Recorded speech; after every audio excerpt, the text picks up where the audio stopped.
29, half an inch. That's 30 days, only half an inch. Tomorrow morning, we could double that in one day, not even one day, a half a day.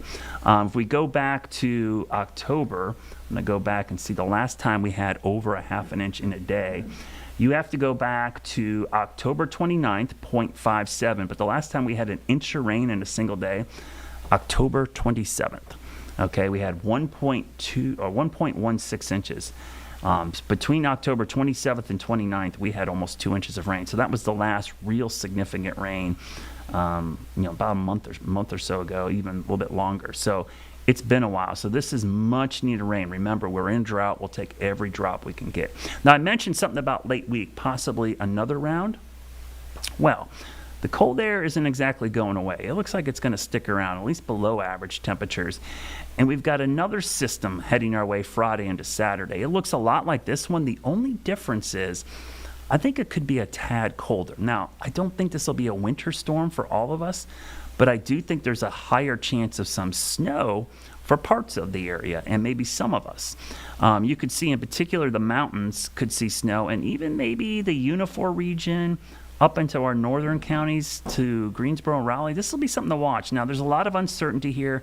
It's Monday. I'm talking about Friday, so we're 4 or 5 days out. 4 to 5 days out, it's really not in that time range where you have a really concrete setup on this. And there's some uncertainty here. And even looking at this is probably the coldest of all the guidance we look at.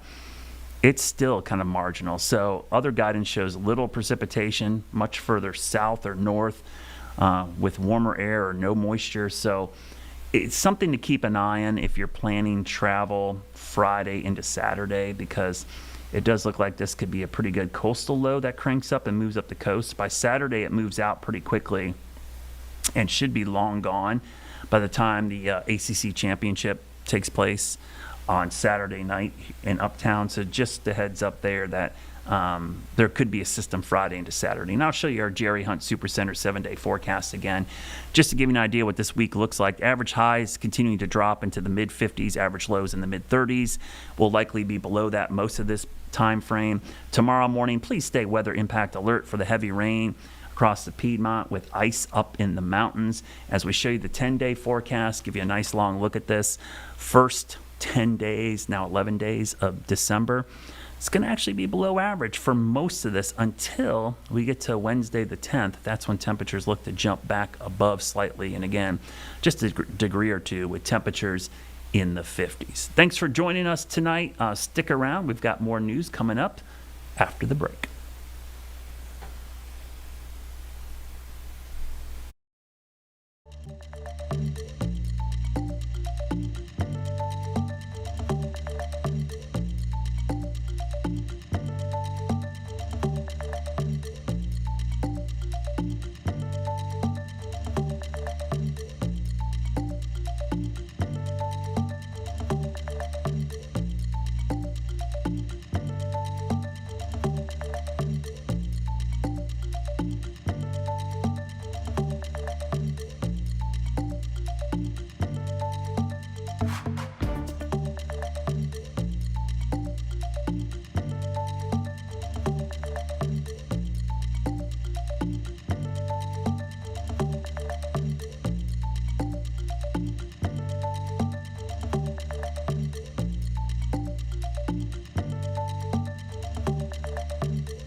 Hi, everyone. Thanks so much for joining us here on Live Impact News. I'm Vanessa Rufus. We are going to be together for the next couple of hours, starting off with some big changes in leadership today on Charlotte City Council. And also, coincidentally, we also have the new police chief who started today for CMPD.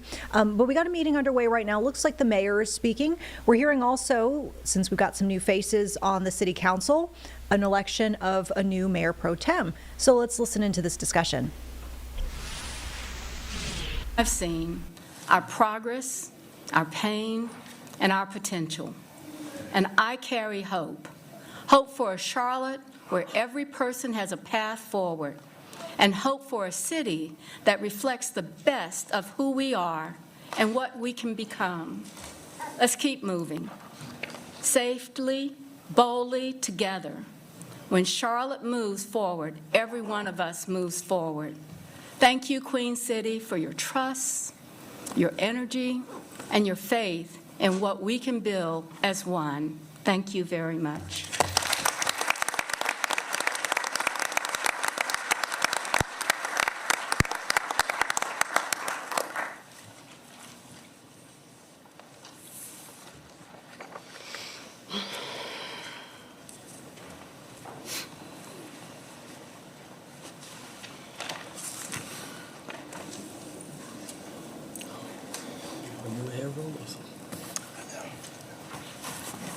Thank you. All right. Let's see. Okay, now is the time that everyone gets to enjoy having an oath of office to having this together. So I'd like to invite Council-elects Mayo, Mazuris Arias, and Owens to their families and with their families to join us to be sworn in. Please come.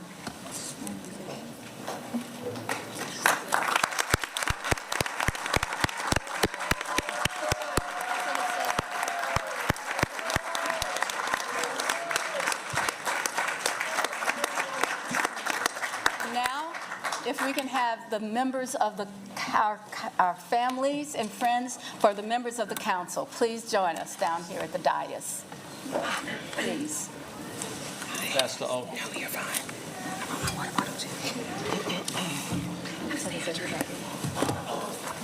Take a minute.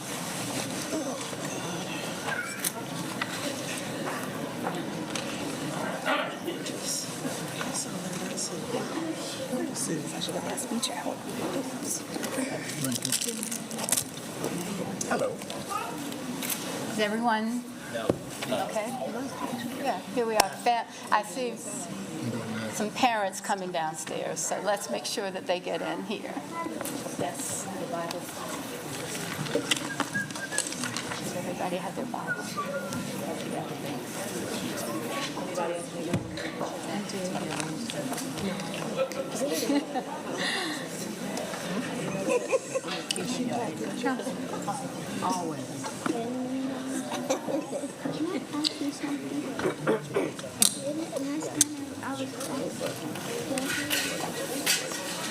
Okay. While we're getting people situated here, it looks like they're bringing up family members of all the council members, and they're about to do the swearing-in ceremony. We'll just mention that we're going to see 3 new faces there on City Council. Former CMS teacher Joy Mayo will be the new representative for District 3. That's the West and Southwest Charlotte area. J.D. Mazuera Arias will take over for District 5. That's most of East Charlotte. And Kimberly Owens set to become the first Democrat to represent District 6, which is part of South Charlotte. Let's see if we've got any activity. We'll listen back in here with this feed. I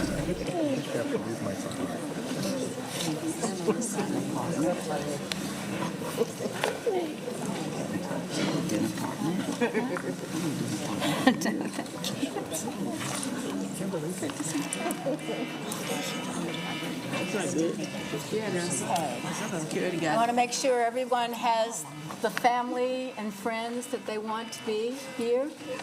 So are we good? And I don't know what that is. There, stop. So thank you. All right.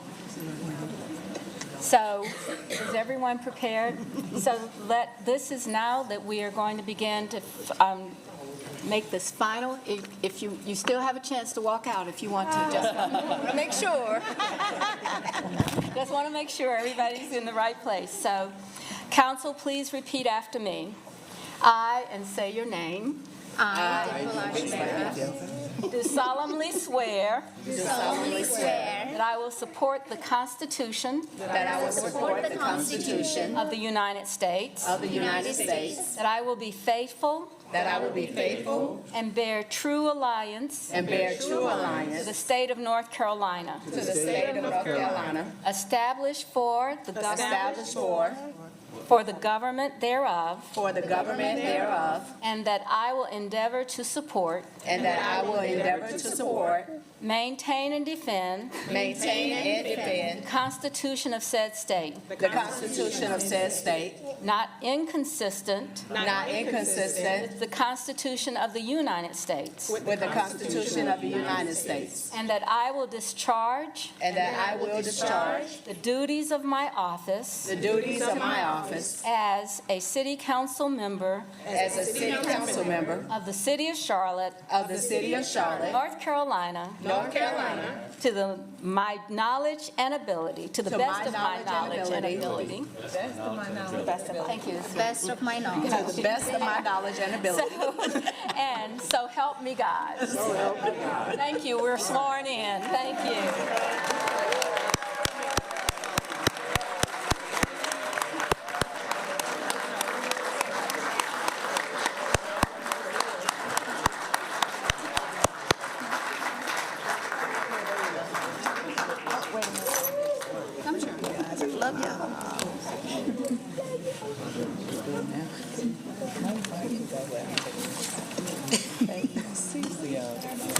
Now, if you can have your seat, let's see, I think we've shown you where the new people should be sitting. So now it's time for us to move into individual comments. Yes, mine will be.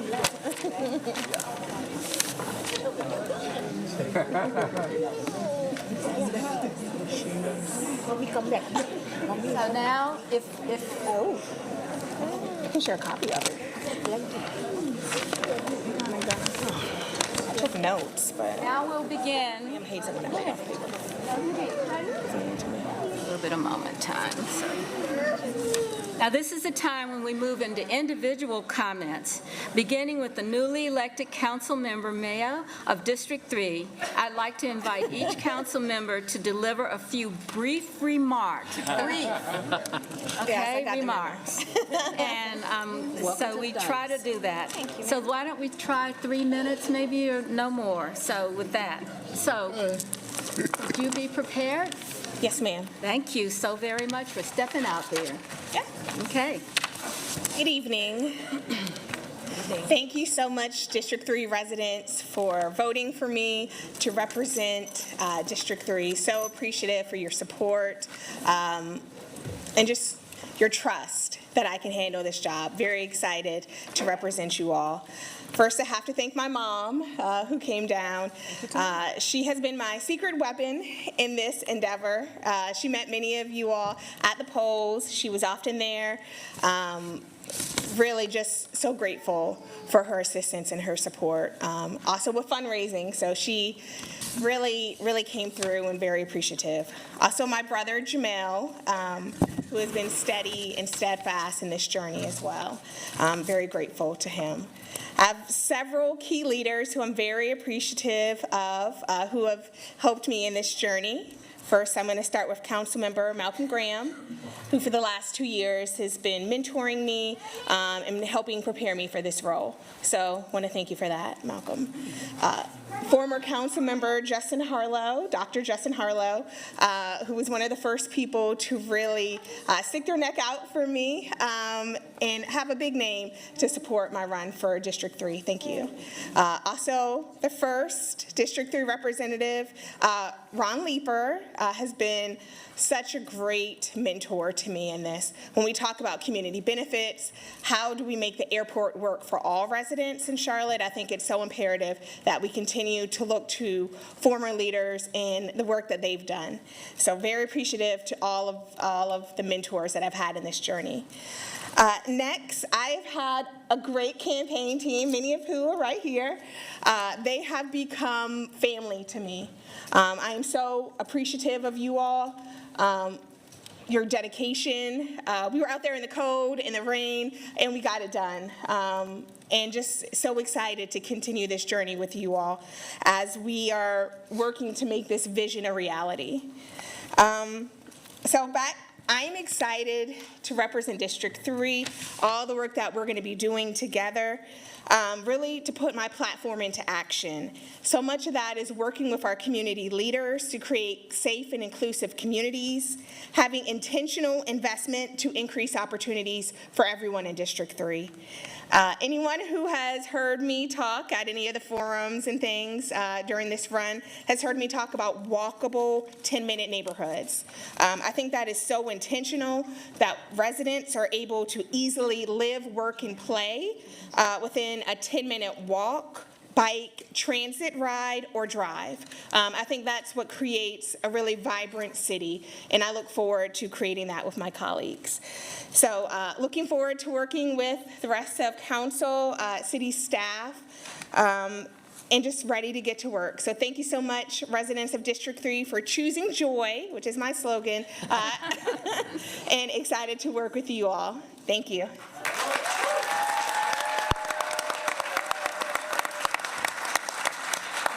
All right, our next, Masuera Arias. Oh, that was perfect. Thank I'm you. working on it, I promise you, I'm working on it, okay. Madam Mayor, Council, the public, the city of Charlotte, good evening. Before anything else, I want to thank God and begin with the people who know me very well, who shaped my life long before I imagined sitting here. Mamá, papá, Salomé, los amo con todo mi corazón. Gracias por cada sacrificio, cada miedo silencioso y cada paso que dieron para que yo pudiera estar aquí hoy. Todo lo que soy como servidor público nací de ustedes. A mi abuelita Carmen, my grandmother Carmen, whose life embodied compassion and service, thank you for being the quiet force that grounded me. I feel you with me tonight, and I hope I'm making you proud. A mi abuelita Jenny, who's battling cancer right now, who's watching me from Colombia, and to my grandparents Sergio and Humberto, thank you for your prayers, your faith, and for believing in me from the distance. To my partner Julian, thank you. You carried the highs and lows of this campaign with me, sometimes more than I did. Your steadiness and love grounded me through every moment. To my mother-in-law Arlene, to my sister-in-law Caitlin, to my baby niece Layla, and to my father-in-law Ray, thank you for surrounding us with care, kindness, and support.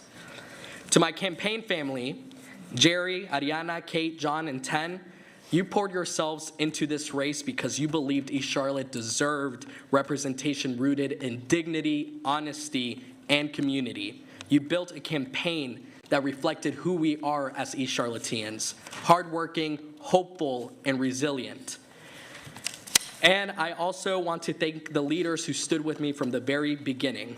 Representatives Jordan Lopez and Julia Greenfield, former Mayor Jennifer Roberts, Greg Ascido, Carolyn Millen, Gerald Patton, S.Y. Mason Watson, Emma Allen, Astrid Chirinos, Manolo Ventarcur, Wendy Mateo Pascual, Rachel Guzman, Reba Hamilton, Valerie Johnson, and Annette Goodman. Thank you for your guidance and your belief in me. And to SEIU 32BJ, the airport workers, yes.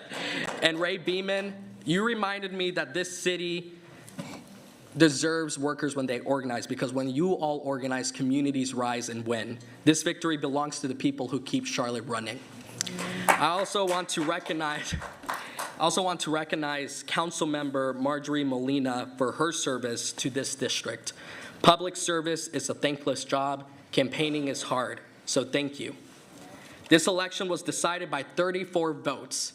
Don't ever say your vote doesn't matter. Yes. 34 reminders that this seat is not mine. It belongs to all of East Charlotte. Those who supported me, those who didn't vote, and those who wanted to vote but couldn't. I am here for the full humanity of this district. I grew up in East Charlotte. I'm a son of East Charlotte. I grew up hearing the languages of the world on Central Avenue, eating in restaurants that hold entire nations in their kitchens, watching families build dreams from scratch. For years, people have called this area up and coming, as if our value is still on its way. But anyone who has lived here knows the truth. East Charlotte has been carrying this city for decades, and it's time our policies and our budgets reflect that. And let me be clear, because I know there's a lot of rumors about who I am. I'm not anti-growth. I'm not anti-business. I'm not anti-development. Growth is healthy. Business is essential. Development is necessary. But none of it matters if people are not centered in the process. I am unapologetically people first. And that means every decision we make on this dais must begin with one question. How does this help the people who live here today? I learned this.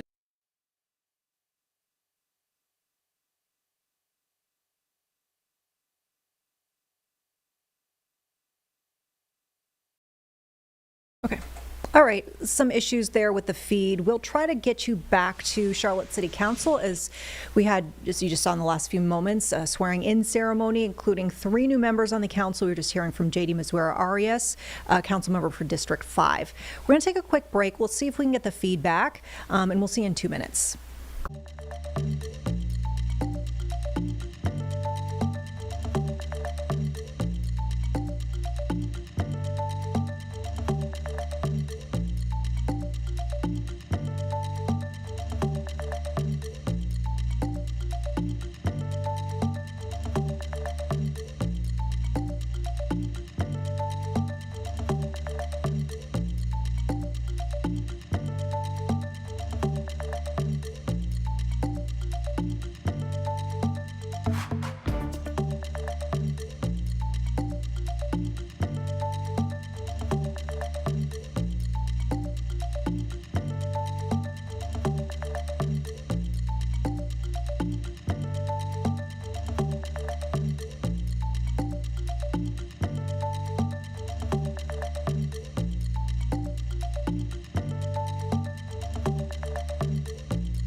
All right, welcome back to Live Impact News. We did get this Charlotte City Council feed going once again. Now we are hearing from newly sworn-in member for District 6, Kimberly Owens, of note the first Democrat to hold this seat, a seat that was once held by former council member Tariq Bokhari and more recently Edwin Peacock III on an appointment basis. Let's listen in. Of college and high school students, Max, Charlie, Rohin, along with the former journalist Chris Miller and graphic designer Nikki Moore. We stood on the shoulders of those who came before, like Stephanie Hand and Robert Hillman. We learned from former and current Charlotte leaders and from the experiences and wisdom of thoughtful primary candidates like Matt Britt, Will Hawley, Namrata Yadav. To my fierce group of girlfriends who've carried me through the decades, I say thank you. To my family, my husband Martin and my 3 sons, Grayson, Hayden, and Cooper, my mother, my sister, and my grandmother, to all of you, I say thank you for your insights, your wisdom, and your patience. Campaigns are hard on families, and you've always been there for me. While the result of the election was affirming, the real history was made in the weeks and months before November. Our team, with hundreds of donors and volunteers, knocked on over 15,000 doors all over District 6. We visited neighborhoods who had never seen a candidate before and were hard-pressed to even say who their current representative was. We showed up everywhere, at every endorsement opportunity, at forums and meetings. We met with the Black Political Caucus, the Service Employees International Union, the Sarah Stevenson Tuesday Morning Forum. We went to all these places because we cared about every voice and every lesson. We embraced the entirety of the 125,000 residents of District 6 because District 6 is not a monolith. It is not simply privileged zip codes with silver spoons in every kitchen. District 6, you are the grandparents who are raising grandchildren. You are a person with hearing impairment and your spouse who comes out to sign for me so we can discuss your unique transit needs. You're a caregiver worried about how to safely house an elderly parent nearby. You're a recent college graduate returned to your childhood bedroom because everything just costs so much. You're a retiree who limits your world to the 1-mile radius of the Charlotte Skipper because life outside of South Park feels just too dangerous. You are all District 6, and your shared stories gave this campaign its authentic voice, and I thank all of you. But I want to manage expectations. I'm going to disappoint all of you at times. I've had 3 decades of legal experience. I've worked with dedicated nonprofits in Charlotte, but I've never done this job before. I'm certain to frustrate you with the decisions I make if I don't see the world exactly as you do. But I also hope to educate you about the city's services, to guide you to useful resources, and to raise the bar for local leadership. To District 6 Republicans, you have not lost your voice. I offer you a seat at the table for real collaboration. And just trust me when I say that I likely will disappoint Democrats, Republicans, and independents alike. Not because I don't believe in the promises and protections of a liberal democracy, but because municipal government doesn't address many of the things that feel so broken in our country right now. We do roads, transit, public safety, economic development, and housing. And those things we do, I want to do efficiently, without unnecessary bureaucracy. Simply put, as I said on the trail, I want to bore you with acts of governmental competence.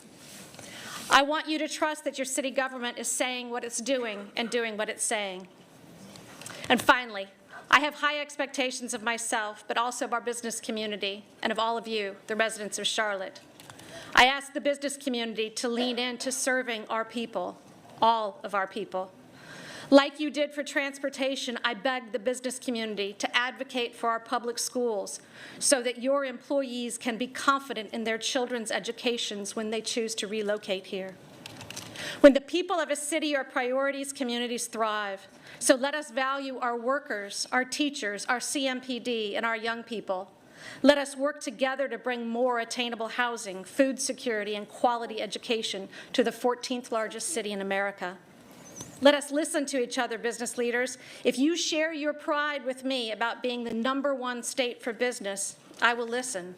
But in return, I ask that you hear my concern about being the 50th state for workers. To our residents, I ask you to show up, or at least dial in to our city council meetings. Subscribe to your local newspaper. Local media holds local government accountable. Local media is who files FOIA requests.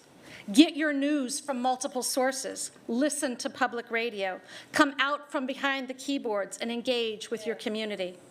Attend a forum, join a civic club, lean into your city, and be a partner to this council. Help us prepare Charlotte for the uncertainties ahead, economic, environmental, and social. Learn about our city. I suggest Tom Hatchett's books on Charlotte housing or John Cleghorn's book on Caldwell Presbyterian's journey to address chronic homelessness. Vote in every election, every year. County is on the even year, city is on the odd. Lean into local politics. I personally commit to get out the vote even when I'm not on the ballot, and I hope you'll join me. Run for office. Bring your energy to public service. Primary us. Help us know when to lead and when to leave. Share yourself with the city in an intentional way, and there is no limit to what we can do together. You elected me to represent you on council, but you need to represent yourselves in how and where you show up in our community. Put simply, expect more, Charlotte.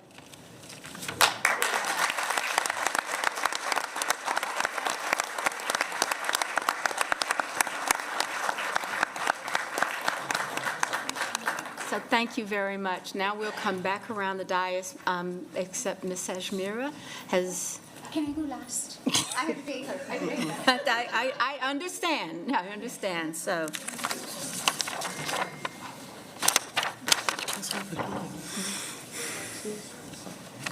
All right, Ms. All right, folks, and there you have it. You heard some of the speeches from the three new faces on Charlotte City Council. Most recently, we heard from Kimberly Owens, the representative for District 6, the first Democrat to have that seat, representing parts of South Charlotte. We're going to take a quick break. Folks, we'll be back in 2 minutes, either to rejoin the Charlotte City Council meeting. We've also been keeping an eye on an update happening as we speak out of San Jose on a Black Friday mall shooting that happened. Authorities there are giving an update. So stay tuned. We'll jump in with one of these feeds when we return.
Welcome back, everyone, to Live Impact News. I'm Vanessa Rufus. We will indeed rejoin with the Charlotte City Council meeting. Members sworn in for this new session, and it looks like we have current council member at large Luana Mayfield speaking. We'll listen in. Keep in mind, we've got an update coming out of San Jose on that mall shooting from Black Friday, working on turning around that update from authorities in just a moment. Over her, including her children. I want to thank my team. The fact that I had James Rice III, who had never been a part of politics, but has a degree in marketing and media, which is not something I do. I will post, so follow me on Facebook, but I'm not going to engage with you. I'm going to just go ahead and let y'all know that once I share the information, I'm not going back and forth with you. He helped me to get the message out, because a lot of times I'm at community meetings. I'm at the events. The community did speak, but I also want us to acknowledge that when we had this referendum on the ballot, 84,939 people voted against to 92,499. That was 52.13% for, 47.87% against. We still have work to do. I am thankful that those who went out and voted for me, and thank you, Clerk Kelly, for sharing, 87,866 of you chose my name, and I appreciate that. I am going to continue fighting for us and fighting for all the voices, not just the yes voices, because the answer cannot be yes all the time. We need to question, because Charlotte is a beautiful city that is growing quickly. I personally believe it is a privilege to do business here, not a given. I want to continue working alongside of my colleagues as we build up the Faith in Housing Initiative. So Mayor, thank you for tapping me and allowing me to lead that initiative, because that has given us an opportunity to have a completely different conversation around housing. Manager Jones, I want to thank you for listening to the ideas around housing, for us being able to work with our county manager to flip this whole housing conversation on its head. Because if our workers cannot afford to live here, we are going to see a mass exodus of our workforce, just as we're seeing a mass influx from other areas. To my colleagues, there are going to be plenty of times where we are not going to agree. Yet, what I am hoping for as we move into 2026, that those disagreements happen behind these walls more than at this dais. I think we have an opportunity to work a little closer together. I don't think we have been able to necessarily build everything that those of us that were around years ago had, because we were in the office 4 or 5 days a week versus being able to see each other one Monday to have all of our meetings. We have an opportunity to not only pay attention to the voters, but also pay attention to those that didn't vote, because our city has over 811,350 eligible registered voters. So imagine the fact that we had 21.97% voter participation this time. What would it look like even if we had 30%? Councilmember Johnson, you mention all the time, how do we outreach to community? How can we figure out a better way? Community, I'm going to ask you to help us. Follow us online. Watch our meetings on Monday, because I promise you we are the best reality show on Monday nights. Because one, we're determining your everyday quality of life, and two, you just never know how that meeting is going to go. But what we're determining and what we're working towards is a Charlotte that is representative of the collective, and we need you all to help us do that. Email us. Reach out to us. Invite us to your neighborhoods. Invite us to your churches. Invite us to the parks when you know you and 3 other family members are going to be out together. But also hold us accountable. And when we don't show up and we're no call, no show, let that be known as well.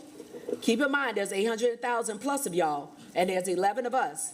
But I want to be as representative as I possibly can for each of you. And the way that I can do that is to ask you to help me be better. I am going to get it wrong sometimes. I am going to stand 10 toes down when I believe I'm right, but I'm also going to stand 10 toes down and recognize that if I was wrong, I'm going to own that, because I want us to be better. I want to be better. I am thankful that you've allowed me to come back, that you've allowed me to continue to serve. And I do look forward to serving with these individuals around this dais and following the leadership of our mayor, of our manager, so that we can continue to work towards a city that is reflective of this room: age, gender, ethnicity, sexual orientation, identification. This is the Charlotte that I love, and this is the Charlotte I will continue to fight for. Thank you. Thank you.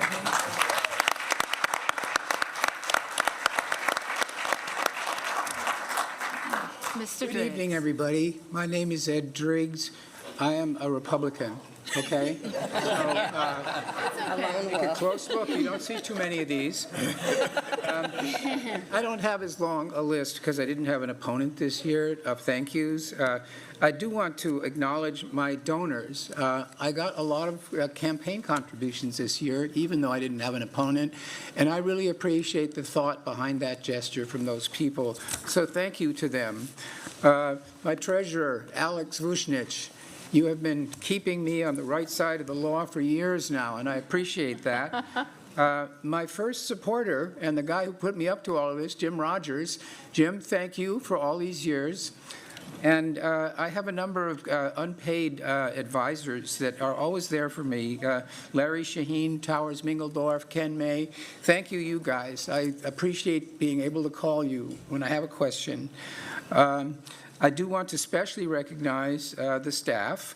And we do this sometimes at these meetings because we should. But I really want to emphasize this. Marcus, you are a great friend and a good leader. I appreciate you. And your people up there in the back row. These people are dedicated. They're committed. They take phone calls on Sunday afternoon. They send me text messages late in the evening. And they are wise. So be grateful for them. We should all appreciate them. Finally, of course, and I didn't even promise that I wouldn't point her out this time, so my wife Caroline up there in the green sweater, sweetheart.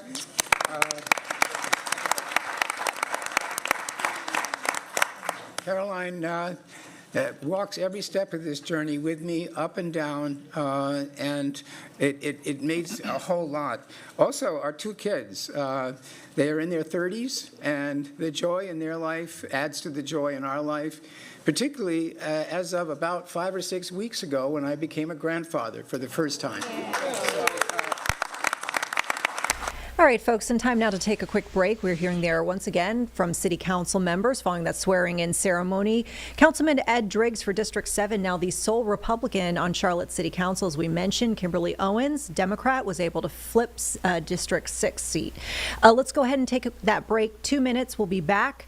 We've got, of course, council meeting, which we'll continue to monitor. We also have that update to share from San Jose regarding the Black Friday mall shooting.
Back here in the Live Impact News studio, folks, we are just within the last several moments getting updates from San Jose authorities regarding a Black Friday mall shooting. It happened at the Westfield Valley Fair Mall shopping mall. You can see the aerials from that day as folks were evacuated out of the building, and essentially they had to close things down for the rest of that evening because of the investigation.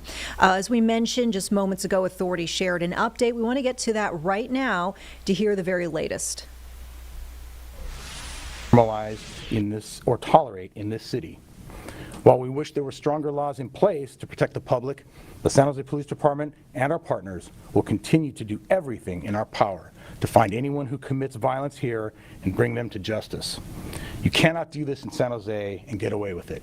Not now, not ever. Thank you. Now I'll turn it over to Mayor Matt Mahan. Thanks, Chief. Thank you, Chief. Good afternoon. Thank you all for being here. I want to start by echoing the Chief's thanks to partner agencies, starting with the City of Santa Clara, County of Santa Clara, and of course the District Attorney and his team for their partnership here. I also especially want to thank our detectives who are the best in the country and worked around the clock to make sure that we could swiftly and safely apprehend the suspect and get him into custody quickly. This arrest means a lot to our city because there were not just 3 victims on Friday. There were thousands. The suspect caused bodily harm to a few victims and emotional harm to many. The videos flying around social media paint a picture of fear. Stampedes of people running through the mall and through the streets, people hiding in stores, barricaded in, scared for their lives, emergency vehicles everywhere. But they also show a story of care. I watched store employees opening their doors for those fleeing, neighbors rolling up their garage doors and helping people shelter, police officers from San Jose and Santa Clara working together to protect our families. Heck, we even saw a video, the story of heroism from someone self-identified as Mexican Spider-Man, who may have had a few facts wrong, but offered a much-needed moment of comic relief nonetheless. The bottom line is this: 100,000 people came through the mall that day, and all 100,000 eventually went home. This tragedy could have ended a whole lot differently. We are so lucky that no one lost their life at Valley Fair on Friday. And I do believe that our law enforcement officers' swift and brave response is part of the reason for that. But many people's sense of safety here in our city was lost. Our residents shouldn't have to step up to help each other in moments like this because we simply shouldn't have moments like this. Guns are not toys, and they should not be in the hands of teenagers. This is the second time a young person motivated by a gang caused violent harm in our community in this same part of town. I'm going to say again what I said back in February. I'm afraid that if we don't change the way our system holds young repeat offenders accountable, we may be providing a perverse incentive for gangs to recruit children at younger and younger ages. About 44% of gang-related incidents over the past few months were committed by young people under the age of 18, including aggravated assault, weapons charges, and robbery. We need a better way to hold young people and their accomplices, their adult accomplices in many cases, accountable, to deliver justice and to make sure they know the consequences of their actions. Because if gangs believe that initiating kids as members is a loophole, is a way to commit violence without consequences, we've created a dangerous loophole that makes our children even greater targets. In addition to enhancing penalties for those who commit or attempt murder and those who push our young people into a life of crime, we need to also double down on prevention and alternative pathways. Our San Jose Youth Empowerment Alliance, formerly known as the Mayor's Gang Prevention Task Force, has shown some incredibly promising results in funding after-school programming and especially youth jobs. We need to make those investments so there's always an alternative path available. Clearly, there's still a lot of work to do. This horrible tragedy is yet another reminder that protecting our children is one of the best investments we can make in creating a safer city. I'll say just a couple of words in Spanish since we have Spanish language media here. Hoy anunciamos el arresto del sospechoso responsable del tiroteo en el centro comercial Valley Fair el Viernes Negro. Este sospechoso juvenil disparó a 3 personas y aterrorizó a miles que temían por sus vidas. Nuestros jóvenes están siendo reclutados por pandillas porque saben que los menores enfrentan menos consecuencias. Necesitamos hacer más por nuestros niños y nuestra comunidad. Gracias a la Policía de San José y Santa Clara y nuestras agencias asociadas por la rápida detención de este sospechoso. Y gracias a los empleados de tiendas y vecinos que ayudaron a quienes huían abriendo sus tiendas y hogares para mantener a la gente segura. Thank you all very much, and now I'll turn it over to our DA, Jeff Rosen.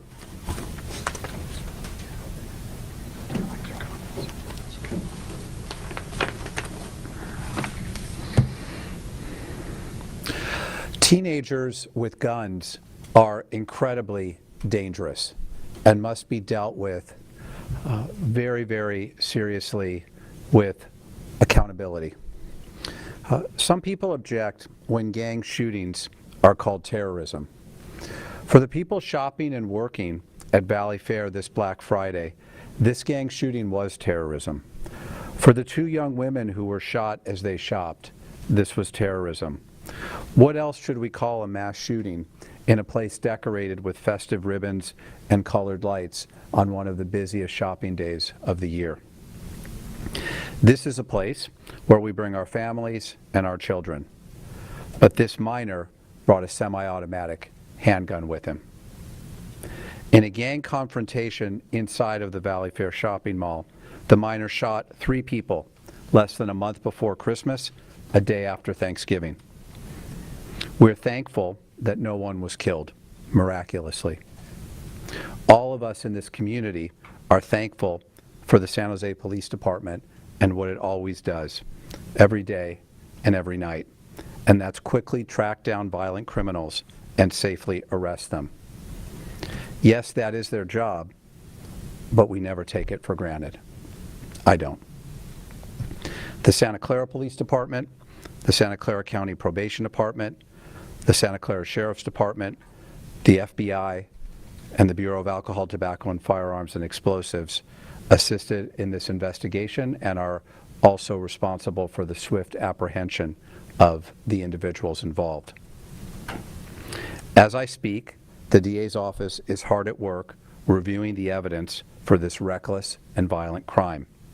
We will be filing serious charges against at least 2 of the individuals, including the shooter, in the next 2 days. I'll have more information about those charges at the arraignment in the next 2 days. Please be assured that these defendants, including the juvenile who is on probation for carrying a concealed weapon, will be held strictly and severely accountable. And I hope as we do our work to keep our community safe, that Valley Fair will go right back to being a happy place where kids can meet Santa Claus, that the mall will return to being a special and safe place where there's caroling in the air and where the only worry will be what to put under the tree. Please, let's all have a safe and happy holiday season. Thank you. All right. All right, folks, and we are going to take a quick break here. We will, of course, keep you updated as we learn more information out of San Jose. We also want to mention we're keeping an eye on weather impacts tonight, just getting some new updates out of school systems from up in our high country, as we are expecting some winter weather impacts up there. Stay tuned. About 2 minutes, we will let you know what we've learned about some changes to the school calendar for tomorrow for some districts.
All right, folks, welcome back to Live Impact News. Vanessa Rufus here.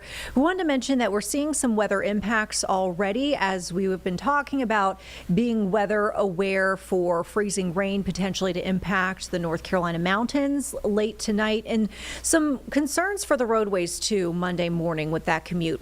But we see as far as school districts here, 3 at the very least at this hour have made the call to change their school schedules because of the weather forecast. So we have on a 2-hour delay. We're seeing for tomorrow, Watauga County schools as well as Avery County schools. Also, Ashe County, you can see highlighted there in the yellow, says that it will be operating remotely tomorrow because of some concern with measurable ice on the roadways. As far as Watauga and Avery, we'll mention that they are expecting faculty and staff to arrive to the building at 8 for their, usual duties, and any plans that might change, they say they'll make that announcement by 6:30 in the morning. And we'll just mention too, for Watauga County, it looks like their website will be updated by 7 a.m. for any potential changes or updates. So more on that to come as we learn more information. Meantime, we did want to mention, of course, because there are concerns for, safety on the roads and such, we want to check in with Chief Meteorologist Brad Panovich, who filed this weather vlog for us to keep us updated on what we might see overnight.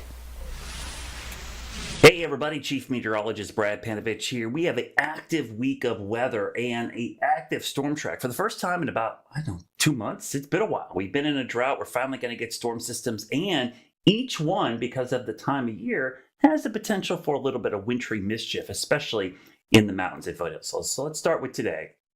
Today is Monday, December 1st, the beginning of December here.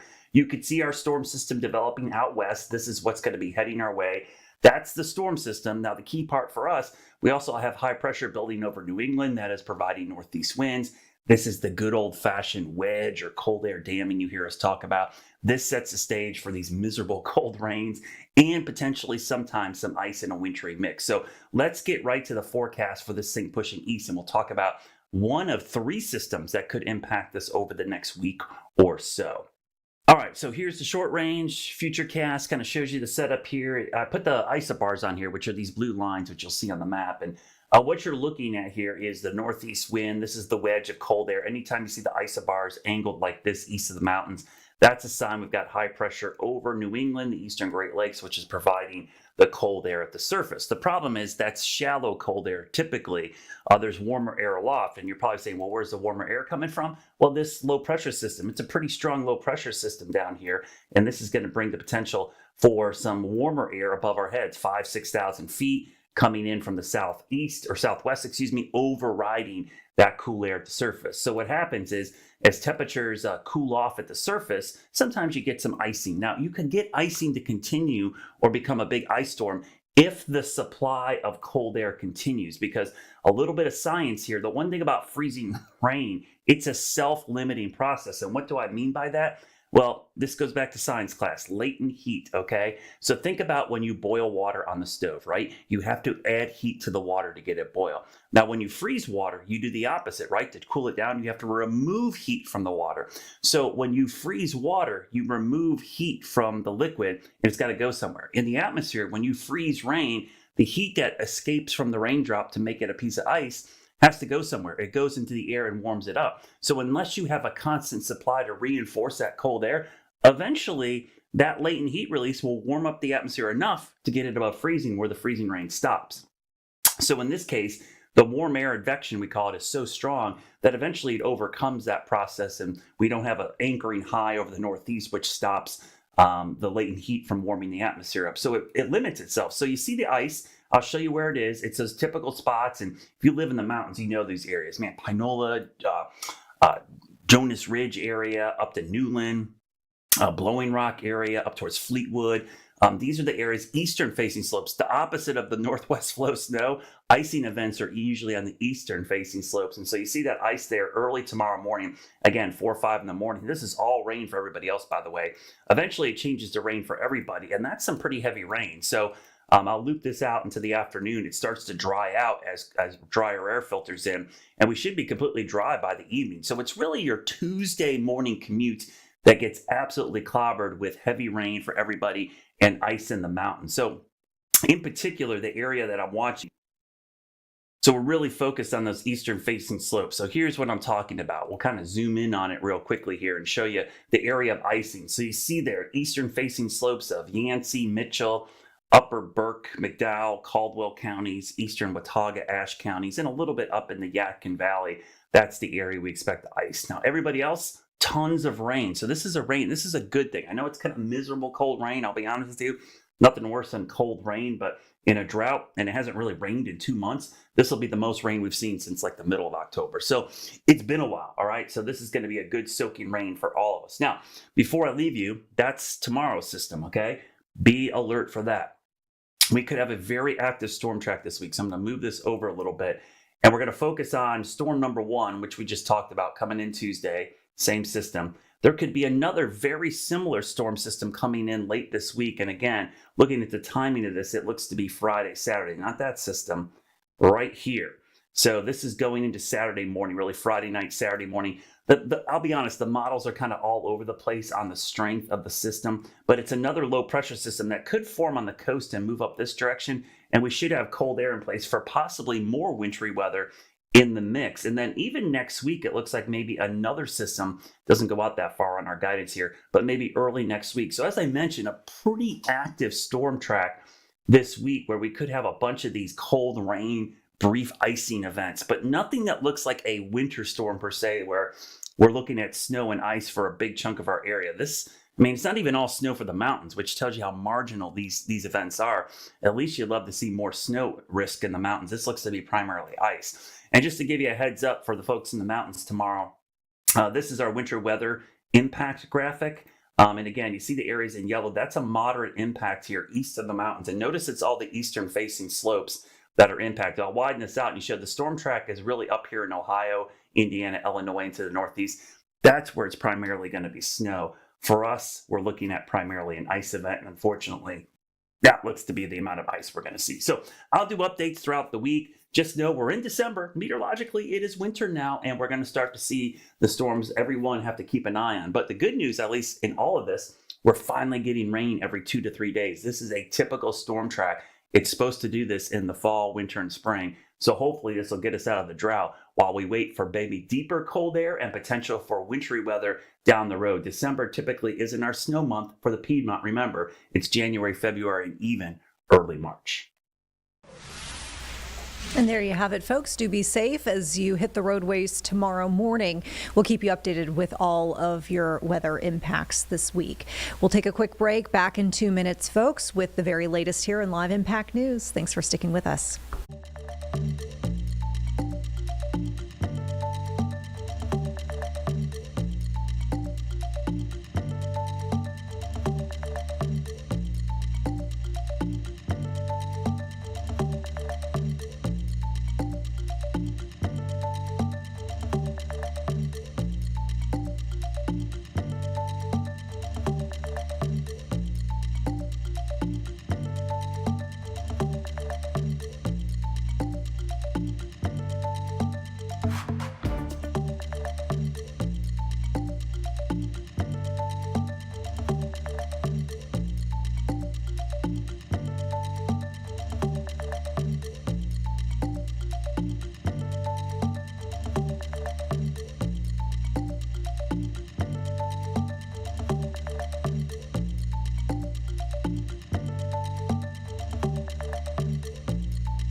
Hi, folks. Welcome back to Live Impact News. We want to turn now to a press conference from just a couple of hours ago. We heard from Democratic Senator Mark Kelly, who was commenting on some recent investigation that he has been the target of, and this is related to a video that he posted on social media last month saying that U.S. service members should refuse, in his words, illegal orders. Now, we know that the Defense Department has been looking into that post, and we heard the senator remarking on that, as well as making comments regarding the boat strikes that we've been seeing in the Caribbean, saying that Secretary of Defense Pete Hegseth should testify regarding those boat strikes. Let's go ahead and take a listen. Everybody, seems like most of you guys are here. And thank you for taking the time. Let me get started. So, throughout his entire career, in business, reality TV, and politics, Donald Trump has had one and only one play: bullying his opponents into silence. He did it as a failed casino owner who bankrupted his properties and screwed over his contractors. He did it as a reality TV host known for firing people. And he's done it as president who tries every day to intimidate people with no regards for the rights or well-being of the American people. I'll say this for the guy: while he's never seemed to do much else right, for most of Donald Trump's career, bullying people has worked out for him. But not now. Because I won't let it happen. The American people won't let it happen. President Trump is trying to silence me, threatening to kill me for saying what is true. And he sent his Secretary of Defense after me. And it's not going to work. Here's how we got here. A week and a half ago, Senator Slotkin and I, along with others who also served in the military and the intelligence communities, we released a video with a simple message to service members that they must refuse illegal orders. Nothing was controversial about that. Everyone must follow the law. No one may break the law. This is pretty basic stuff. Seeing that video, here's how any other president would have responded. They would have said 2 words: of course. But that's not how this president responded. We've become so accustomed to Donald Trump's behavior that it is worth emphasizing. The President of the United States said that 2 U.S. senators and 4 members of the House of Representatives should be arrested, hanged, executed for something we said, for something that is true. My family knows the cost of political violence. My wife Gabby was shot in the head and nearly died while speaking with her constituents. The president should understand this too. He has been the target of political violence himself. The Speaker of the Minnesota House of Representatives, Melissa Hortman, and her husband were murdered in their home this year. The Governor of Pennsylvania, Josh Shapiro, had his house firebombed this year.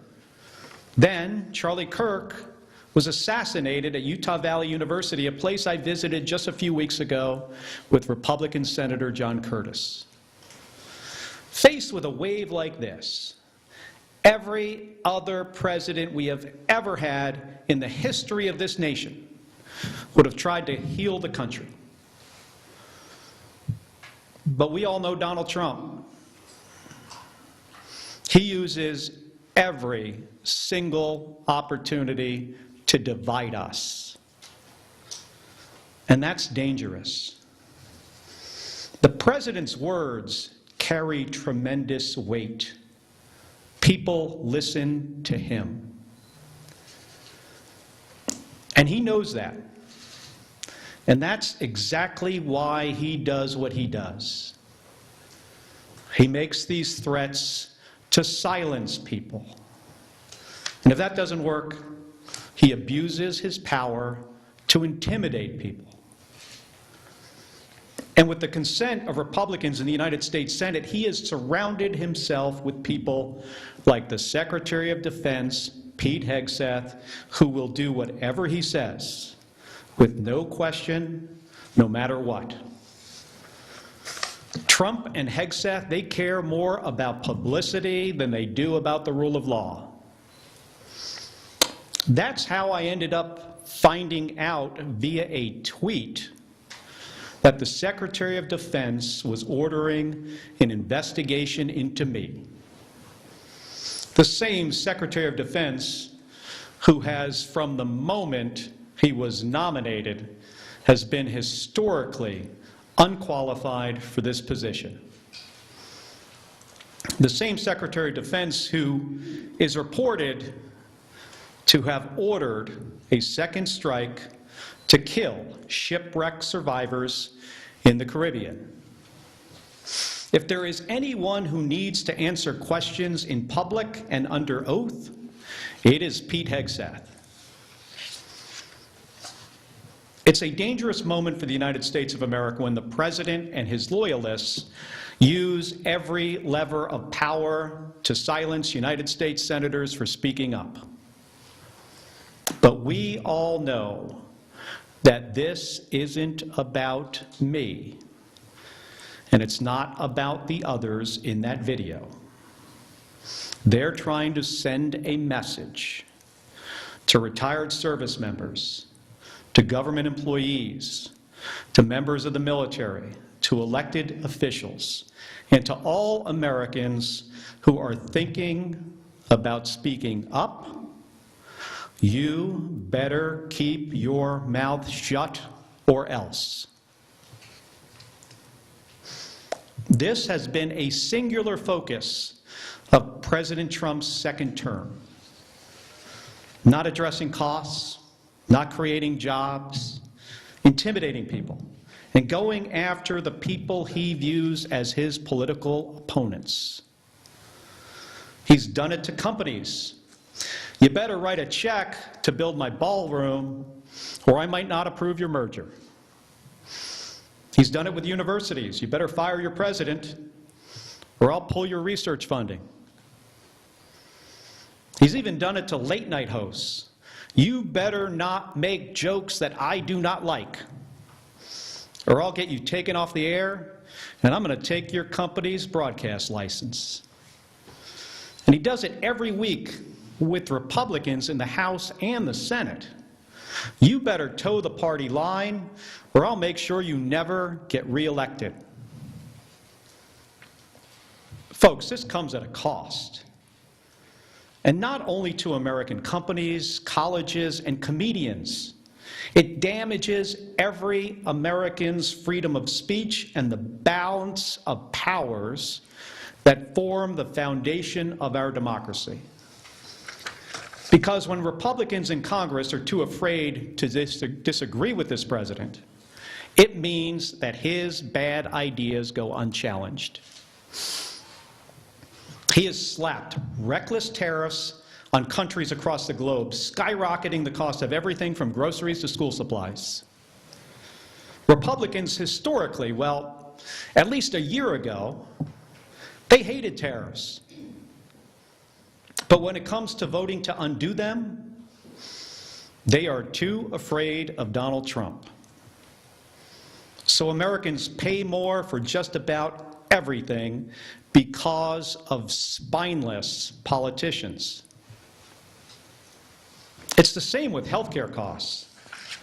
There are Republicans in the House and the Senate who really want to do something to prevent these health care premiums from spiking for millions of Americans. The solutions are simple. But President Trump says he doesn't want to. So nothing happens. Nothing except a government shutdown. It goes on and on. The president has gone too far. Everybody needs to wake up. The occupant of the Oval Office is ignorant to the Constitution and has no regard for the rule of law. In trying to silence me, in proposing to court-martial me, in threatening to kill me, for fighting back when our democracy demands that we must fight back. President Trump has crossed a line. And this time, it's not going to work. I will not be intimidated by this president. I am not going to be silenced by this president or the people around him, because I've given too much in service to this country to back down to this guy. In 1991, when Donald Trump was driving the Taj Mahal Casino into bankruptcy, I was getting shot at over Iraq and Kuwait. In 2001, after Donald Trump said that the collapse of the Twin Towers meant he now owned the tallest skyscraper in Manhattan, I was carrying flags honoring 9/11 victims into space on a rocket ship. In 2003, when Donald Trump was writing birthday greetings to the monster Jeffrey Epstein, I was the first on the scene to recover the bodies of my fellow astronauts who died when Space Shuttle Columbia exploded during re-entry. In 2011, when Trump was hosting a reality show and peddling conspiracy theories against President Barack Obama, I was sitting next to my wife's hospital bed as she recovered from a gunshot wound to the head. My point is this: I've been through a lot worse in service to my country. The president and Pete Hegseth are not going to silence me. They aren't going to keep me from speaking out, and they're not going to keep me from doing my job. Enough of the bullying, enough of the intimidation, enough of the threats, enough of your nonsense. Doesn't help anyone in our country afford their groceries or pay their medical bills. And it erodes the rights of every American. My job is to fight for them, to stand up for the Constitution, and nothing is going to stop me from doing my job. Thank you, and I'll take some questions. Hold on a second. Give me that folder there. Just sit this down here. Can you, well, I know it's Manu from CNN, but for everybody, just starting with you, just say who you are, you know, what station. The White House said today that Admiral Bradley gave the order for that second strike on the Venezuelan boat. They also said this was a lawful strike. Yesterday you said the second strike could be a war crime. Do you think that Bradley committed a war? Let me just start, Manu, by saying that there needs to be an investigation. We need to pull some of these members of DOD and the military into the armed services committees in the House and the Senate. You know, that's what the White House is saying. I hope what has been reported is not accurate. I revere members of the United States Navy, especially special operators, Navy SEALs.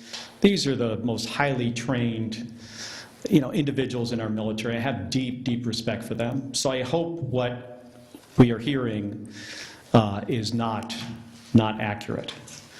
I will say, though, as somebody who has sunk 2 ships myself, that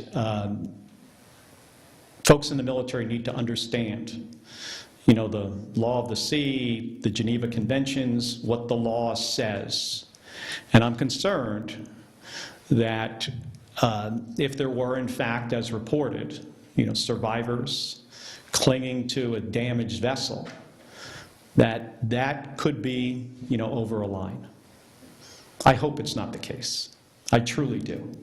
Should Admiral Bradley resisted that order? Again, I am, you know, not sure of all the facts yet.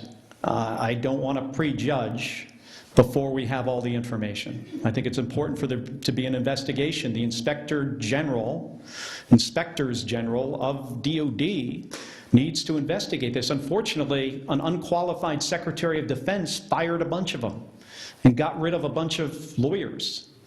I mean, Pete Hegseth, do I have a lot of confidence in DOD? Well, hopefully we have, you know, inspectors general there that will be doing an impartial investigation. I think we should wait for the results of those investigations. Regarding this press conference, the investigation into your actions, have you spoken with DOD or DOJ or anyone? Have there been any conversations, any interviews yet? You know, like I said in my remarks, I was notified of a potential court-martial through a tweet by the Secretary of Defense. I mean, think about that for a second. How ludicrous is that? That's the only notification that we have received to date. And I think that says a lot about who Pete Hegseth is and what he cares about. He doesn't care about the law. He doesn't care about process. He doesn't care about accountability. He cares about views on his Twitter account. And that's a big problem. I mean, I want to ask you guys this question. Have you ever in the history of our country seen a less qualified or less professional Secretary of Defense? I cannot think of one. Yeah, Senator Kelly, Nathaniel Reed. Well, and on that note, we want to turn to a new statement from Defense Secretary Pete Hegseth just within the last hour or so. And this was kind of touched on the topic during Senator Kelly's speech just a few hours ago.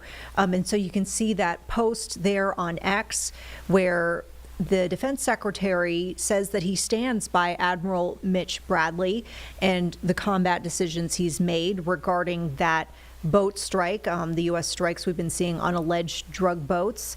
He goes on to say, let's make one thing crystal clear. Admiral Mitch Bradley is an American hero, a true professional, he says, and has 100% of my support. I stand by him in the combat decisions he's made on the September 2 mission and all others since. This does come just hours after the White House also pointed to Bradley, who is commander of the U.S. Special Operations Command, as the official who ordered that second strike on the suspected drug boat back in September in the Caribbean. This was the first of a string of attacks that have killed more than 80 people altogether. And we heard Senator Kelly speaking in that address just moments ago, calling for Pete Hegseth to have to face some questioning from Congress. With that, let's go ahead and take a quick break, folks. Back in 2 minutes with more from Live Impact. We appreciate you sticking with us here.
All right, folks, thanks so much for sticking with us here on Live Impact News. I'm Vanessa Rufus. We heard in the last couple moments some criticism from Senator Mark Kelly regarding those strikes on suspected drug boats, and we just showed the Defense Secretary's response within the last hour 20 minutes on the social media platform X.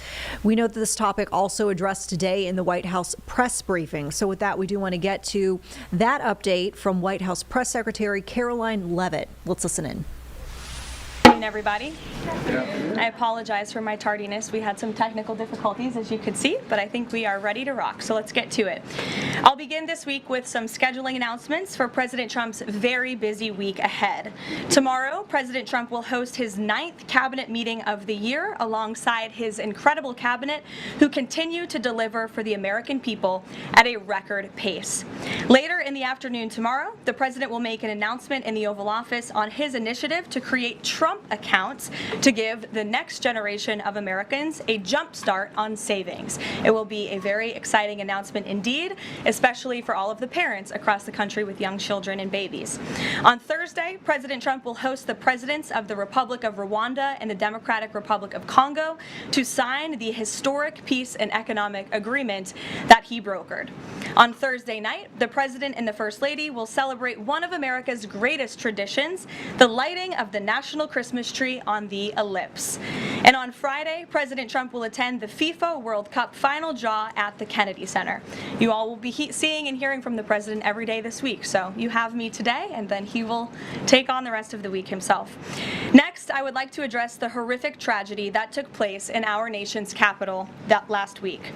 A foreign terrorist that the Biden administration failed to properly vet ambushed 2 members of the West Virginia National Guard who were honorably serving here to keep the residents and visitors of Washington, D.C. safe.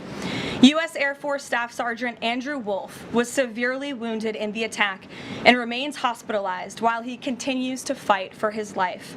Tragically, U.S. Army Specialist Sarah Beckstrom died of her wounds. She was just 20 years old. President Trump and the entire White House are praying for Andrew's full recovery at the request of his parents and their personal phone call with the president over the weekend. And we are keeping Sarah's family and friends in our prayers during this unimaginably difficult time. Sarah and Andrew represent the very best of America. 2 young patriots who were willing to put on the uniform and risk their lives in defense of their fellow Americans. Both of them truly embody the profound words spoken by Jesus Christ in the gospel. Greater love has no one than this, to lay down one's life for one's friends. Sarah and Andrew are heroes, and we will never forget their sacrifice. That means ensuring the monster responsible for this atrocity is prosecuted to the fullest extent of the law and faces the most severe punishment possible. It also means reckoning with why this atrocity was allowed to happen in the first place, so that it may never occur again. Here are the facts.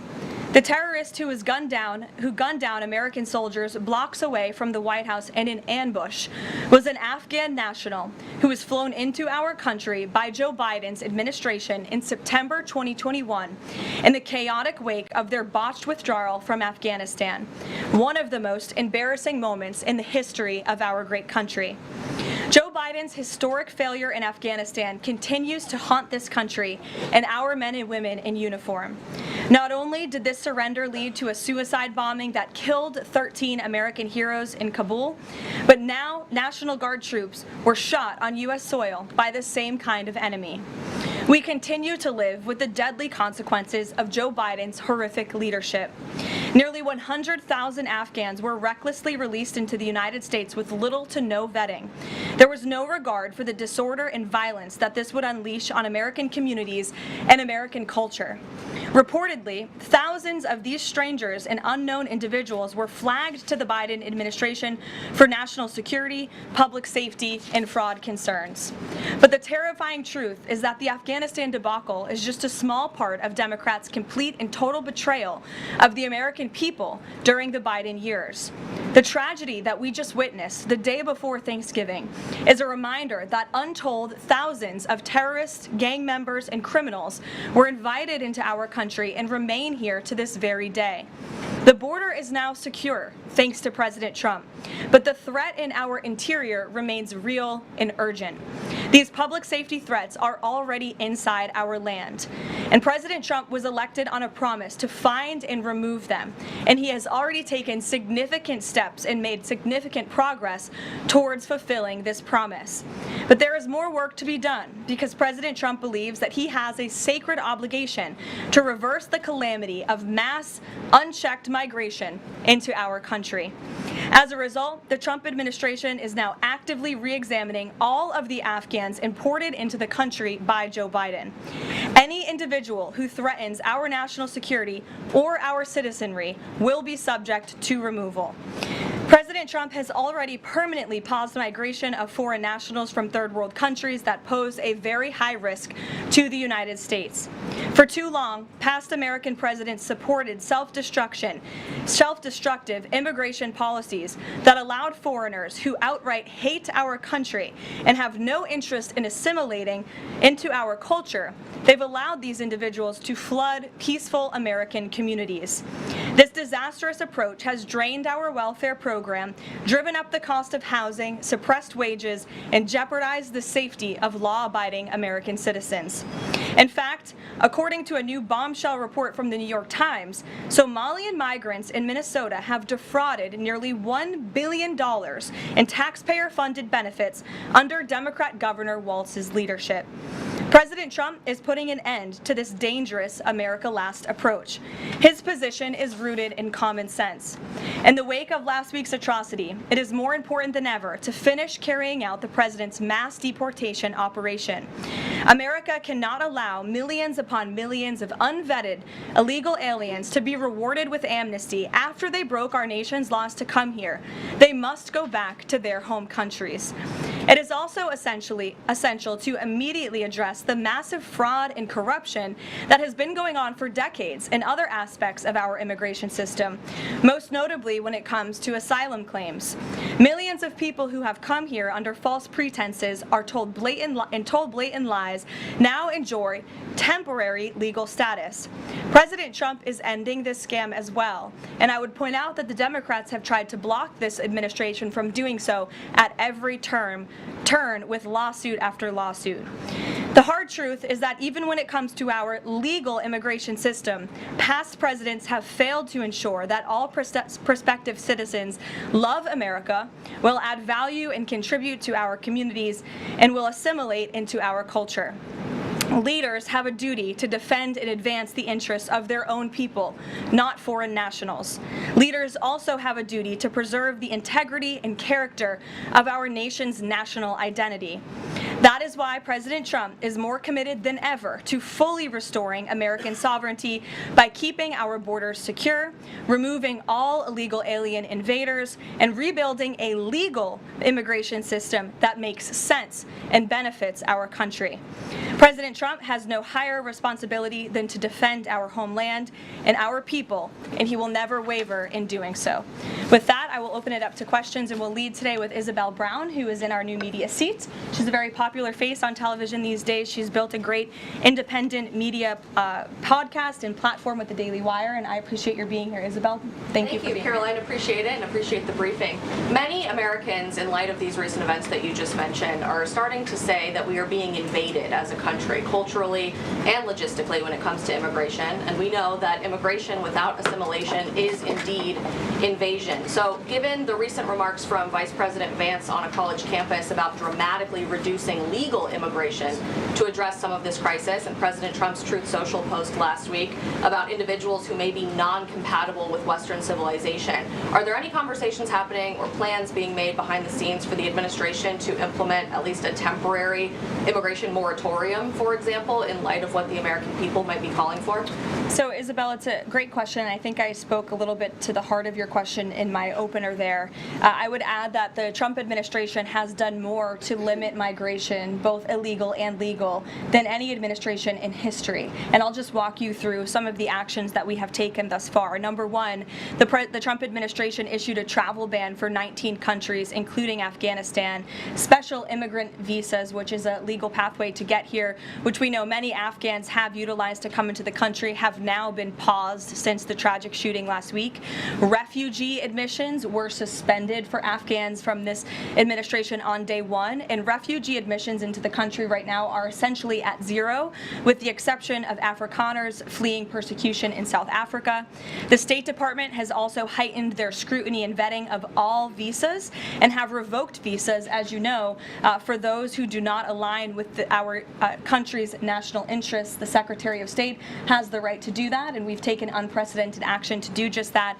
We are also now pausing all asylum adjudications for additional vetting as well. And so additional actions I don't have to read out for you today, but I would just remark that the President has made tremendous progress on this front, and it's why it's so crucial that we not only secure the borders, which the President did in record time. We have zero illegal aliens entering into the country month after month, but we also are taking a look at those who are already in the interior of our country and removing them if they are here illegally, and also taking a look at these visas. Again, having a visa in the United States is not a right, it is a privilege. And the Secretary of State, if you are deemed contrary to our country's foreign national interests, has the right to revoke that privilege. Thank you. Gabe. Thank you, Caroline. Excuse me, regarding Venezuela, the President said yesterday that Secretary Hegseth had denied that second strike, that reported second strike on an alleged drug vote on September 2nd. The Secretary said to the President that didn't happen. But to clarify, I just wanted you to clear this up. In his social media post, Secretary Hegseth didn't go into details about that strike. He just said U.S. operations in the area were lawful, and he said that the story and media reports were fabricated. So to be clear, does the administration deny that second strike happened, or did it happen and the administration denies that Secretary Hegseth gave the order? The latter is true, Gabe, and I have a statement to read for you here. President Trump and Secretary Hegseth have made it clear that presidentially designated narco-terrorist groups are subject to lethal targeting in accordance with the laws of war. With respect to the strikes in question on September 2nd, Secretary Hegseth authorized Admiral Bradley to conduct these kinetic strikes. Admiral Bradley worked well within his authority and the law, directing the engagement to ensure the boat was destroyed and the threat to the United States of America was eliminated. And I would just add one more point to remind the American public why these lethal strikes are taking place. Because this administration has designated these narco-terrorists as foreign terrorist organizations. The President has a right to take them out if they are threatening the United States of America and if they are bringing illegal narcotics that are killing our citizens at a record rate, which is what they are doing. And under the previous administration, there was enough fentanyl trafficked into our country to kill every American man, woman, and child many times over. And so that's why you've seen a drastic difference in this administration's policy with respect to the last, and it's one of the many reasons the American public re-elected this president and support this Secretary of War in conducting these strikes. So to be clear, to clarify, Admiral Bradley was the one who gave that order for a second strike. And he was well within his authority to do so. And a separate question, the President several days ago said it was his intention to pardon the former president of Honduras, who was a convicted drug trafficker. And yesterday on Air Force One, the President said that if someone sells drugs in that country, that doesn't mean you arrest the President and put him in jail for the rest of his life. How is that different than what the administration is accusing Venezuela's Nicolas Maduro of? You're cherry-picking the president's statement a little bit yesterday, as he also said yesterday the people of Honduras have highlighted to him how the former President Hernandez was set up. This was a clear Biden over prosecution. He was the president of this country. He was in the opposition party. He was opposed to the values of the previous administration, and they charged him because he was president of Honduras. There were some other egregious facts that came out during this trial, and I would encourage you to report on them. His court-appointed lawyer was only given 3 weeks to prepare for trial. He shared that his conviction was lawfare by the leftist party who, quote, struck a deal with the Biden-Harris administration. Hernandez has highlighted there was virtually no independent evidence presented, and many of his conviction was based on testimony from many admitted criminals who hoped that cooperating would reduce their own penalties. So the president heard the concerns from many people, as he does, and he's, of course, within his constitutional authority to sign clemency for whomever he deems worthy of that. Jackie. Thank you, Caroline. Following up on Gabe's question, you said that the follow-up strike was lawful. What law is it that allows no survivors? The strike conducted on September 2nd was conducted in self-defense to protect Americans in vital United States interests. The strike was conducted in international waters and in accordance with the law of armed conflict. And then on this pardon for the Honduran president, does it at all undercut the administration's messaging while you have these congressional Republicans defending the strikes on the narco-terrorists and then a pardon for a convicted drug trafficker? Does that make it more difficult for your members to defend your administration's policy? I don't think so, Jackie. I think that President Trump has been quite clear in his defense of the United States homeland to stop these illegal narcotics from coming to our borders, whether that's by land or by sea. And he's also made it quite clear that he wants to correct the wrongs of the weaponized Justice Department under the previous administration. And Ouija, I'll call on you because I think we're wearing matching blazers today. I was going to Great minds. yours. Thank you, Caroline. Sure. So just to be clear, to clarify on Jackie and Gabe, did Admiral Bradley order that second strike because there were still survivors after the initial strike? Again, as I read for you, Admiral Bradley worked well within his authority in the law. He directed the engagement to ensure the boat was destroyed and the threat of narco-terrorists to the United States was completely eliminated. So was the initial order from Secretary Hegseth, everyone be killed, and did that come from President Trump? I saw that quoted in a Washington Post story. I would reject that the Secretary of War ever said that. However, the president has made it quite clear that if narco-terrorists, again, are trafficking illegal drugs towards the United States, he has the authority to kill them, and that's what this administration is doing. And can Danny? I follow up on the MRI? Because President Trump yesterday said that he would release the results of his MRI. Is that happening right now? It is happening right now. As part of, and this is a summary from the president's physician, and we will release it right now. I think my team has it teed up for all of you. I'll read it for you, and then you'll get it physically as well. As part of President Trump's comprehensive executive physical, advanced imaging was performed because men in his age group benefit from a thorough evaluation of cardiovascular and abdominal health. The purpose of this imaging is preventative, to identify any issues early, confirm overall health, and ensure the president maintains long-term vitality and function. President Trump's cardiovascular imaging was perfectly normal. No evidence of arterial narrowing impairing blood flow or abnormalities in the heart or major vessels. The heart chambers are normal in size, the vessel walls appear smooth and healthy, and there are no signs of inflammation or clotting. Overall, his cardiovascular system shows excellent health. His abdominal imaging is also perfectly normal. All major organs appear very healthy and well perfused. Everything evaluated is functioning within normal limits with no acute or chronic concerns. In summary, this level of detailed assessment is standard for an executive physical at President Trump's age and confirms that he remains in excellent overall health. Again, we will provide that to you. I think that's quite a bit of detail, and in the effort of transparency, the president promised it last night, and we have delivered today. So there you go. Danny. All right, and folks, now's a good time to take a quick break. You are hearing there from White House Press Secretary Caroline Leavitt giving various updates on big topics of the day, including most recently the president's MRI, which was done on heart and abdomen back in October. Apparently, physicians saying that everything came back looking normal. We'll take a quick break, back in 2 minutes with the very latest here on Live Impact News.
All right, thanks so much for sticking with us here on Live Impact News. I'm Vanessa Rufus. Turning now to a briefing from House Minority Leader Hakeem Jeffries from just a few hours ago. As he spoke on concerns he says he has with the health care situation, and he levied some criticism against Republicans in Congress as well as the president over the conditions that he says many folks across the nation are seeing as it comes to costs. Let's listen in. Everyone. The clock is ticking on the expiration of the Affordable Care Act tax credits. In just 30 days, tens of millions of Americans are about to experience dramatically increased health care costs because of the Republican refusal to extend the Affordable Care Act tax credits. From the very beginning of this presidency, Republican control of the House and the Senate, as well as the administration, has been a disaster for the American people.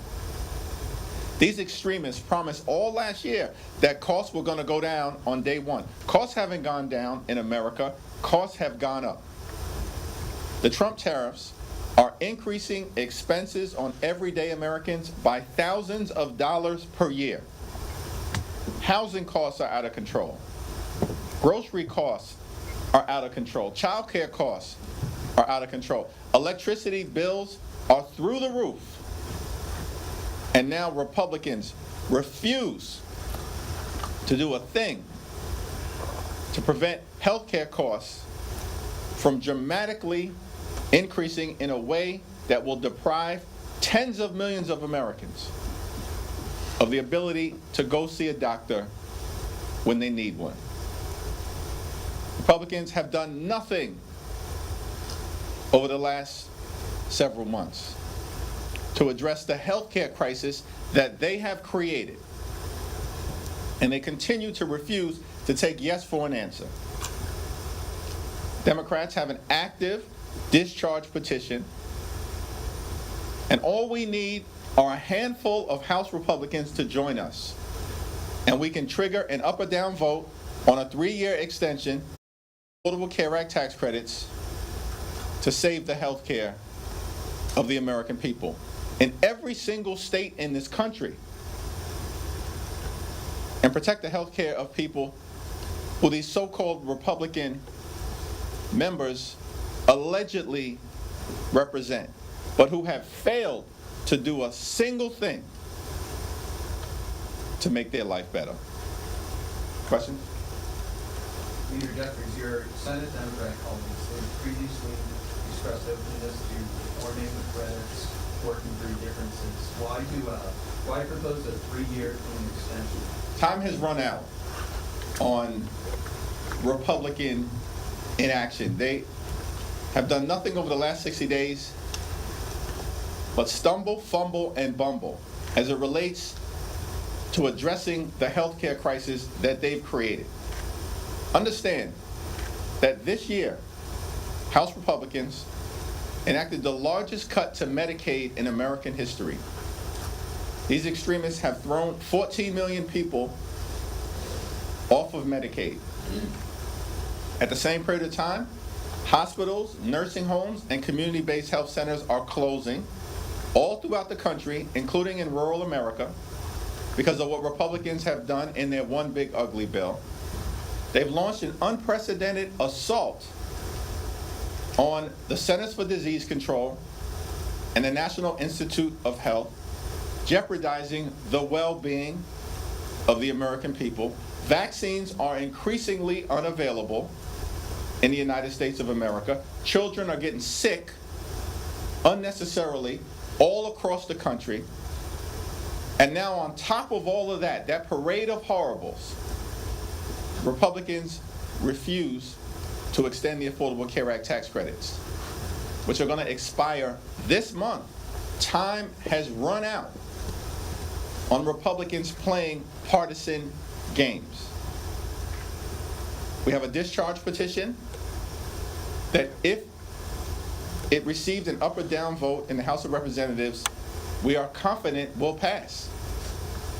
But obviously Mike Johnson has zero interest in protecting the health care of the American people. Instead, these extremists are gutting the health care of the people that they represent, including in the state of Louisiana.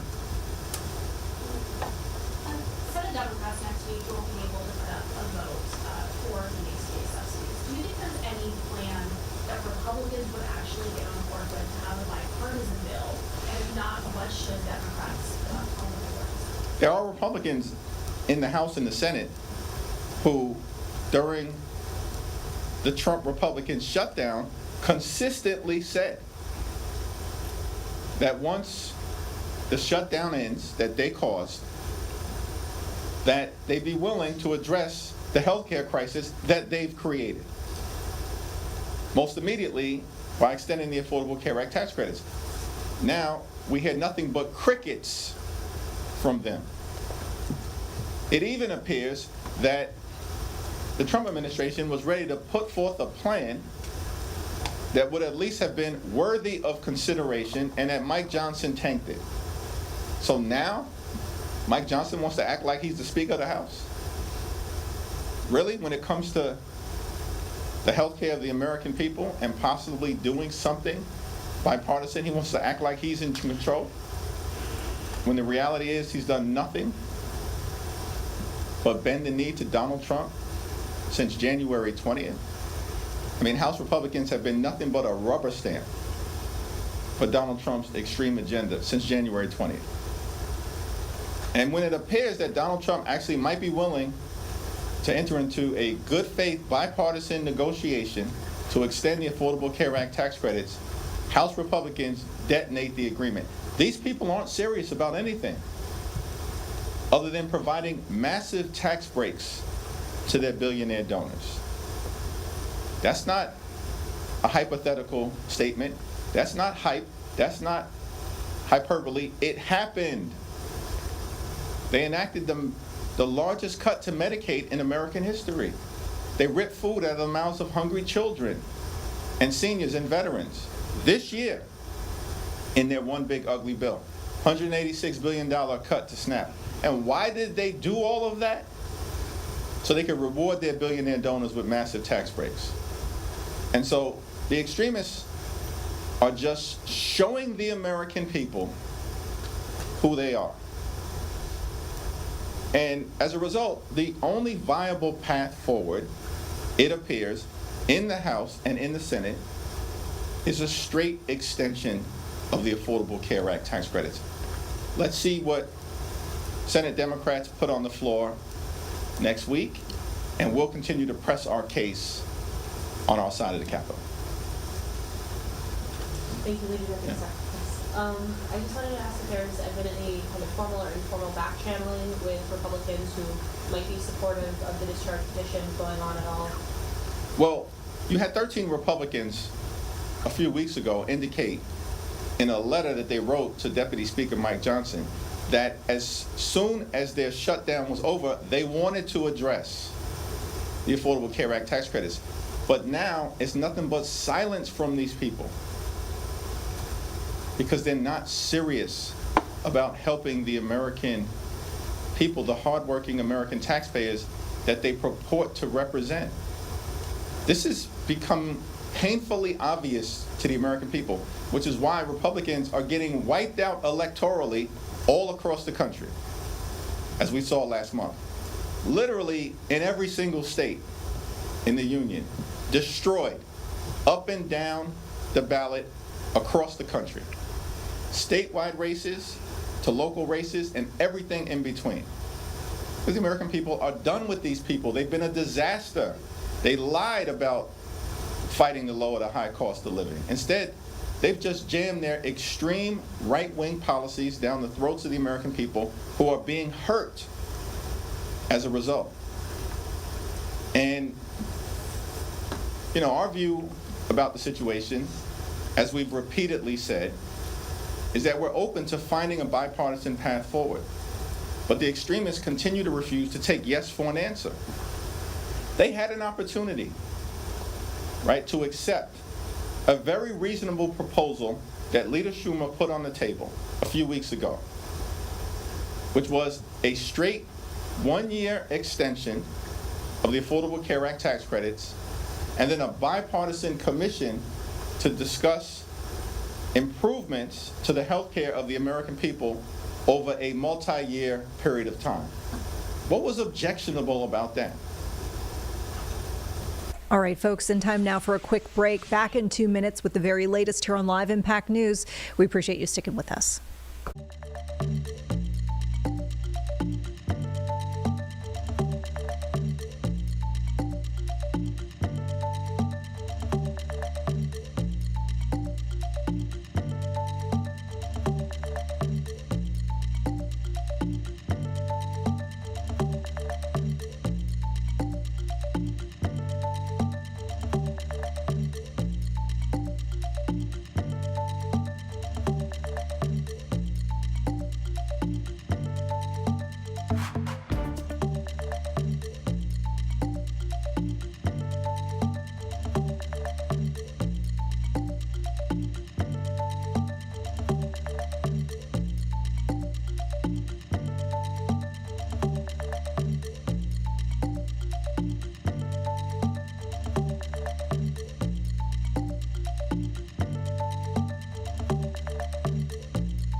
Welcome back, folks, to Live Impact News. Turning now to the latest update from West Virginia officials regarding that National Guard shooting that happened several days back in Washington, D.C. Kicking things off, we're hearing first from the governor, Patrick Morrisey.